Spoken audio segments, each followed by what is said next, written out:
Hello guys, welcome back to Ashvita's blog. सभी का स्वागत करते हैं। हम कर रहे थे स्ट्रेचिंग वर्कआउट बिकॉज स्ट्रेचिंग जो बॉडी में होता है वो जरूरी होता है। इसे वार्म अप भी कहा जाता है। जो स्ट्रेच करता है बॉडी को अच्छी तरीके से वार्म अप कर लीजिएगा। साइड टू साइड लेग्स का जो भी आपको छोटा मोटा जो भी वार्म अप आपको सिखाया जाता है वो कर लीजिए। मैं लेग्स करने वाली थी तो लेग्स को अच्छी तरीके से मैं कर ले रही हूँ। एवरीडे करोगे तो अच्छा है, फ्लेक्सिबल हो जाएगा, स्ट्रेच होते रहेगा, आपका लेग्स स्मूथ हो जाएगा। धीरे धीरे फैट्स धीरे धीरे रिलीज हो जाते हैं। ये वाला भी वर्कआउट जैसा ही होता है। सब करके देखो, बहुत अच्छा लगेगा। ये वाला भी धीरे धीरे आप लोग धीरे धीरे सारी चीजें करना। कोई हाई घड़े ना, घाई घाई मत करिए, धीरे धीरे करिए क्योंकि जर्क वर्क लगने के चांसेस हो जाते हैं। बी केयरफुली करना बिकॉज मेरे को थोड़ा फास्ट करना पड़ा है, क्योंकि फास्ट मतलब जो वीडियोस बहुत देर तक देखोगे तो आप भी बोर ही हो जाओगे। क्योंकि चीजें है ना, कम पूरी तरीके से दिखाना होता है ना क्या क्या किया है, इसलिए तो मैंने वो सारी चीजें आपको एक्सप्लेन कर लिया है। देखते रहो आप लोग। हेलो, ये फिर से अगेन करते रहना है, 2 बार करना है ना, तो वो सारी चीजें मैंने दिखा दी। फिर नेक रोटेशन करना होता है। नेक रोटेशन जिससे पसंद नहीं होगा वो साइड टू साइड और अप एंड डाउन कर लीजिएगा, क्योंकि मुझे इतना पसंद नहीं है कि मैं पूरा रोटेट करूँ।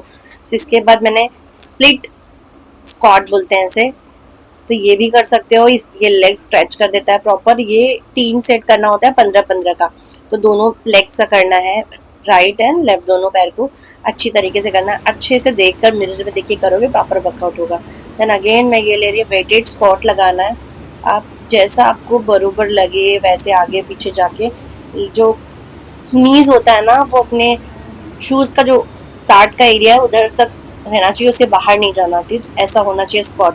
आप वेट अपने अकॉर्डिंग चूज कर सकते हो। मैंने लिया था 12.5 किलो, कभी कभी 15 किलो भी ले लेती हूँ। जितना किलो आप लोगों को जमे उतना वेट आप चूज करके वेट लगाइए। नहीं तो स्टार्ट में गया हो तो एटलीस्ट 5 डेज तो आप 1 वीक आप बिना वेट के करिए स्क्वाट, वो बेटर होगा। तो फैट लॉस करना डिफिकल्ट है, आप लोगों को पहले भी बता दिया है, तो करते रहिए, आगे बढ़ते रहिए, हम आपके हैं साथ। और ये है सुमो स्क्वाट लगा रही थी। जो सुमो स्क्वाट होता है उसमें भी वेट चूज करना होता है। उसके अकॉर्डिंग आप जो वेट पसंद करते हो, जिसमें आपका 15 से 12 20 जितना जाता है वो वाला चूज कर लिया। मैंने 20 वाला लिया था। प्रॉपर करने की कोशिश किया अच्छी से, बट वो जो शीट लगा था उससे थोड़ा जम नहीं रहा था, तो मैंने प्लेट्स पे ही पैर रख के कर लिया और काफ़ी अच्छा रेंज जाने लगा था। तो 20 kg मेरे लिए इनफ है, बिकॉज बाकी लोगों के लिए 10 से स्टार्ट करिएगा, आपको भी जाने लगेगा। और अच्छा सा लेग्स इनर थाइस के लिए बहुत यूजफुल वर्कआउट होता है। तो पहले स्क्वाट लगाना होता है, देन हमें सुमो स्क्वाट चूज कर सकते हो, वो भी कर सकते हो। नहीं तो आप लोग इसकी जगह पे थोड़ा सा वाइड एंगल का स्क्वाट कर सकते हो, जो वाइड लेग्स करके वो स्क्वाट होता है। अलग अलग स्क्वाट का रहता है, कैसे कैसे करना आप देखोगे तो आपको पता चल जाएगा। देन मुझे लगाना था लेग प्रेस। लेग प्रेस करना होता है, वो आपको वेट स्टार्ट में आप कर रहे हो तो 5 kg डालना। स्टार्ट ऑफ वीक, जो स्टार्टिंग में वीक्स में जाते हो फर्स्ट वीक में, तो 5 kg से स्टार्ट करना। आपका धीरे धीरे 15-20 डालो, पर रेंज जो अपना होना चाहिए 20 मारना ही चाहिए। सो उसके लिए मैंने ज़्यादा वेट नहीं लगा रही, क्योंकि मुझे लेग कोई वॉइड नहीं करना है, मुझे लेग्स का जो फैट लॉस करना है।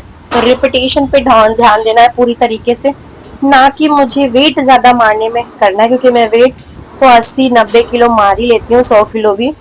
बट मैंने अभी वो स्किप कर दिया। मुझे फैट लॉस पे काम करना, तो फैट लॉस वाला सारा चीज़ें दिखा रही हूँ कि फैट लॉस कैसे किया जा सकता है। आपको दिखाऊंगी कि मैंने पूरी तरीके से फैट लॉस वाला सेशन कंप्लीट करना है, तो वो सारी चीज़ें क्या क्या कर सकते हैं जिससे फैट लॉस, इंचेस लॉस हो जाते हैं।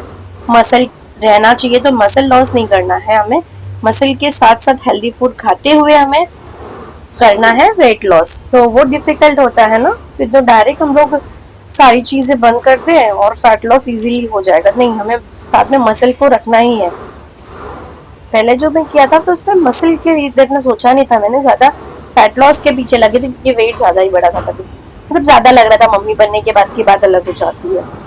सो अब देखो लेग्स प्रेस कैसे करना है। पहले मैंने डाला था 10 और ऑलरेडी 15 था, तो मेरा ये क्या था 25 में लगा रही हूँ, मतलब 50 kg का लेग प्रेस लगा रही हूँ। और मैंने रेपिटेशन मारी 20 to 15, एंड में जो जाएगा 15 और बाकी का 20-20, तो 3 सेट लगाने हैं। 15-15 रेपिटेशन होना चाहिए, 15 से लेके 20 से लेके 15 तक। लास्ट वाला थोड़ा कम ही जाता है। सो जहाँ से निकाला है वहाँ ही लग देना पड़ता है प्लेट, क्योंकि फैला हुआ रहेगा तो अच्छा नहीं, जिसको कम मारना रहेगा तो वो प्रॉब्लम हो जाती है। तो इसे बोलते हैं लेग एक्सटेंशन। लेग एक्सटेंशन है वो भी, उसके भी स्टार्ट में कितने वेट्स पे आप मार रहे हो वो डिपेंड करता है। तो स्टार्ट में मुझे लगता है रेपिटेशन ज्यादा इंपॉर्टेंट रोल प्ले करता है वेट लॉस के लिए।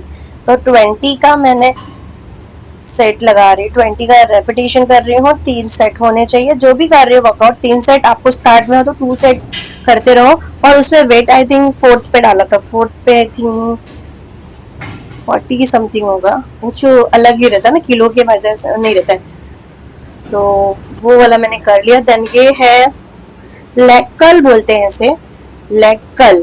पहले जो लेट कर था बट ये अभी बैठ कर है तो बहुत अच्छा लगता है। मैं इसे मिस करती ही नहीं हूँ, अच्छी तरीके से करती हूँ, बिकॉज आपको एक्स्ट्रा कोई वर्कआउट नहीं करना पड़ेगा हिप्स के लिए, बैक साइड के लिए। सो मैं इसको करना पसंद करती हूँ क्योंकि इतना इजी नहीं है जितना दिख रहा है, डिफिकल्ट है बहुत ज्यादा। बट आपको लग रहा है इजी है बट डिफिकल्ट है, बट बहुत अच्छा लगता है, मुझे जमता है। क्योंकि लेट का करना मेरे को डिफिकल्ट लग रहा था, तो ये मेरे लिए इजी है, बहुत पसंद आता है ये करना, तो मैं ये करती हूँ। देन ये हमारा काफ का मशीन होता है जिसके ऊपर आप काफ वर्कआउट स्ट्रेच कर सकते हो, जिसको आप करके दिखा रही हूँ मैं आप लोगों को, देख सकते हो कैसे करना है, आपको पता चल जाएगा पूरी तरीके से। सी आपको टो रेजेस बोलते हैं, टो रेजेस आई थिंक। तो ये एंड में किया जाता है जिम, ये बोलते हैं ना अपना लेग्स डे पे, तो एंड में किया जाता है। ये तो किया ही किया, साथ में मैंने स्टैंडिंग टो रेजेस होता है वो भी कर लिया था। वो पूरी तरीके से शूट नहीं किया है, तो जितना हुआ है आप लोग देख लीजिए। इजी है, लेग डे स्किप मत करिए, लेग्स भी इंपॉर्टेंट रोल प्ले करता है आपके बॉडी शेप को दिखाने के लिए, अट्रैक्टिव दिखने के लिए। तो लेग्स डे हो चुका है, थोड़ा बहुत आगे पीछे जो वर्कआउट रह गया रहेगा आप लोगों को नेक्स्ट ब्लॉग में शेयर कर दूंगी। ये मैं कर रही थी थोड़ा सा वर्कआउट एक्स्ट्रा, जो मुझे लगता है मैं बहुत सारी करती हूँ, वो पूरी तरीके से शूट नहीं कर लेती हूँ कि जगह और लोग रहते हैं, तो सो थोड़ा सा संभल के करना पड़ता है। सो ये कर रही थी मैं जस्ट। इससे क्या होता है कोर के लिए अच्छा, कोर स्ट्रेंथर के लिए ठीक है।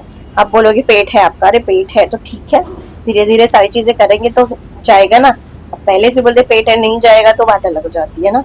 सो आप लोग वर्कआउट करते रहिए, हार मत मानिए, एक ना एक दिन तो पतले हो जाओगे, पतले नहीं होना तो फिट तो रहोगे ना।